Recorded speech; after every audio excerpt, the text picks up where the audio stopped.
क्या हो अगर मैं आपको बताऊं कि एक साधारण सी तस्वीर जो गलती से खींची गई थी आज करोड़ों लोगों की आस्था का केंद्र बन चुकी है। क्या हो अगर एक ऐसा फकीर जिसका ना कोई ठिकाना था ना कोई पहचान, वही आगे चलकर भगवान बन गया।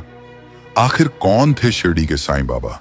क्या वे सच में भगवान थे या सिर्फ एक सिद्ध फकीर? क्यों उनके चमत्कारों ने विज्ञान तक को चुनौती दी? और सबसे बड़ा सवाल, क्या उनके जीवन के पीछे कोई ऐसा रहस्य छिपा है जिसे आज तक दुनिया समझ नहीं पाई? इस वीडियो में हम खोलेंगे साईं बाबा के जीवन के वो राज जो इतिहास, आस्था और विज्ञान तीनों को हिलाकर रख देंगे। तो तैयार हो जाइए एक ऐसी कहानी के लिए जो सिर्फ सुनी नहीं, महसूस की जाती है। जय साईं राम। साल 1918।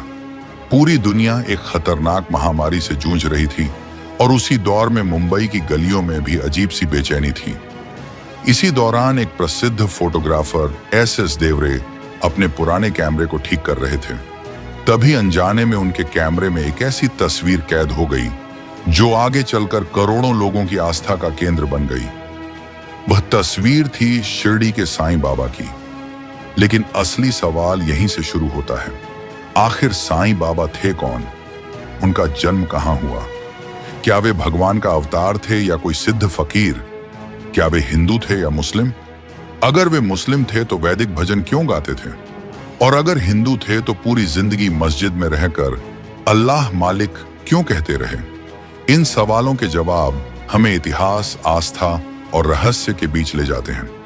19वीं सदी के मध्य में महाराष्ट्र के अहमदनगर जिले का एक छोटा सा गांव था, शिरडी। उस समय यह गांव बेहद साधारण था, जहां मुश्किल से 400 से 450 परिवार रहते थे। लेकिन इसी गांव में एक ऐसी घटना घटी जिसने इसकी पहचान हमेशा के लिए बदल दी। एक प्राचीन ग्रंथ के अनुसार लगभग 1854 के आसपास गांव के बाहर एक नीम के पेड़ के नीचे एक 16 वर्षीय तेजस्वी युवक ध्यान में लीन दिखाई दिया। वह दिन रात बिना हिले डुले उसी स्थान पर बैठा रहता था। तेज धूप हो या बारिश, उसे किसी चीज की परवाह नहीं थी। गांव वाले हैरान थे। कुछ लोग उसे संत मानने लगे तो कुछ ने उसे पागल समझा। यहां तक कि कुछ लोगों ने उस पर पत्थर भी फेंके, लेकिन उस युवक के चेहरे पर कोई बदलाव नहीं आया। फिर अचानक वह एक दिन गायब हो गया। कौन था वह? कहां से आया था और अचानक कहां चला गया? ये सवाल गांव वालों को अंदर तक हिला गए। करीब 3 साल बाद 1858 के आसपास धूपखेड़ा गांव से एक बारात शिरडी पहुंची। उसी बारात के साथ वह रहस्यमयी युवक फिर से लौट आया। इस बार जब वह गांव में दाखिल हुआ तो सीधे खंडोबा मंदिर की ओर गया। वहां के पुजारी महालसा पति ने उसे देखकर कहा, या साईं। और बस उसी दिन से वह साईं बाबा कहलाने लगे। साईं शब्द अपने आप में ही रहस्यमयी है। कुछ लोग इसे फारसी भाषा का शब्द मानते हैं जिसका अर्थ है फकीर या संत, जबकि कुछ इसे संस्कृत से जोड़ते हैं जहां इसका अर्थ ईश्वर होता है। और बाबा का मतलब है पूजनीय पिता, यानी एक नाम में ही हिंदू और मुस्लिम दोनों संस्कृतियों का संगम। लेकिन उनकी असली पहचान आज भी रहस्य ही बनी हुई है। कुछ इतिहासकार मानते हैं कि उनका जन्म महाराष्ट्र के पाथरी गांव में एक ब्राह्मण परिवार में हुआ था। वहीं दूसरी ओर कई लोग मानते हैं कि उनका पालन पोषण एक मुस्लिम सूफी फकीर ने किया था। कहा जाता है कि उन्होंने कम उम्र में ही कुरान, हदीस और सूफी दर्शन का गहरा अध्ययन कर लिया था। क्या वे जन्म से ब्राह्मण थे और बाद में सूफी मार्ग अपनाया, या फिर एक मुस्लिम फकीर थे जो हिंदू साधना से प्रभावित हुए? इन सवालों के जवाब आज भी पूरी तरह साफ नहीं है। शिरडी लौटने के बाद उनका जीवन लोगों के लिए एक रहस्य बन गया।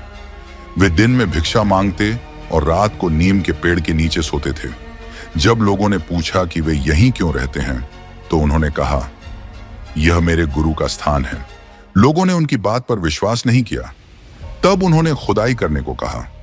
जब खुदाई हुई तो जमीन के नीचे एक गुफा मिली जिसमें बिना तेल के दीपक जल रहे थे।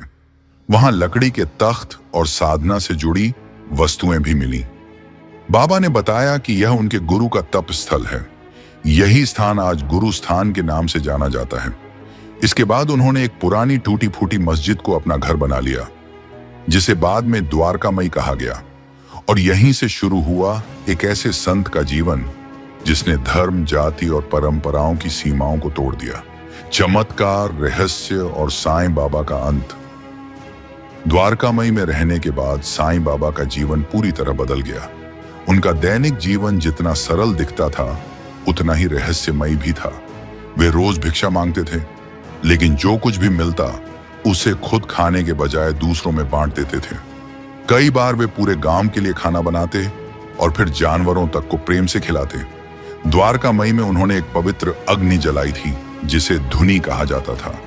इस धुनी से निकलने वाली राख को उदी कहा जाता था। लोग मानते थे कि यह उदी किसी भी बीमारी को ठीक कर सकती है। आज भी लाखों लोग इस उदी को चमत्कारी मानते हैं। लेकिन सबसे बड़ा सवाल यही था, साईं बाबा हिंदू थे या मुस्लिम?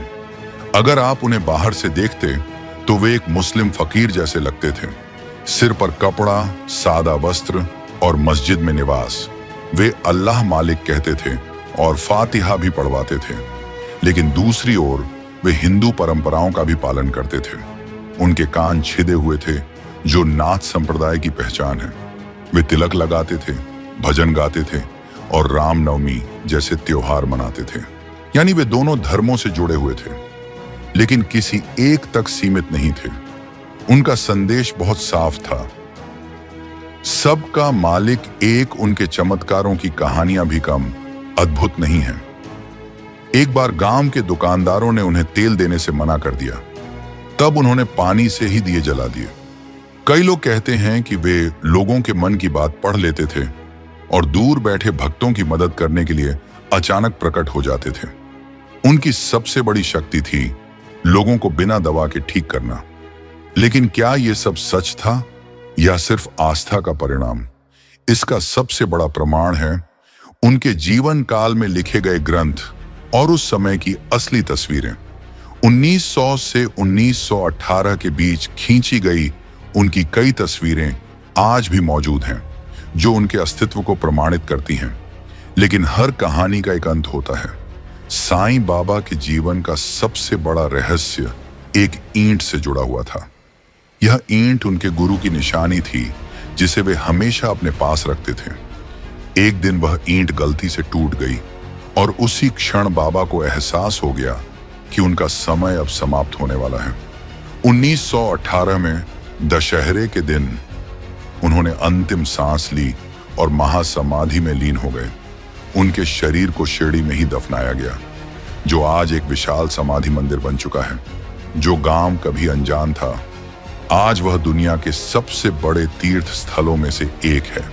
जहां कभी एक फकीर भिक्षा मांगता था, आज वहां करोड़ों लोग अपनी मनोकामनाएं लेकर आते हैं।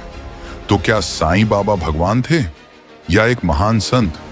इसका जवाब शायद अलग अलग लोगों के लिए अलग हो सकता है, लेकिन एक बात तय है, उन्होंने इंसानियत को सबसे बड़ा धर्म बताया और यही उनकी सबसे बड़ी सच्चाई है।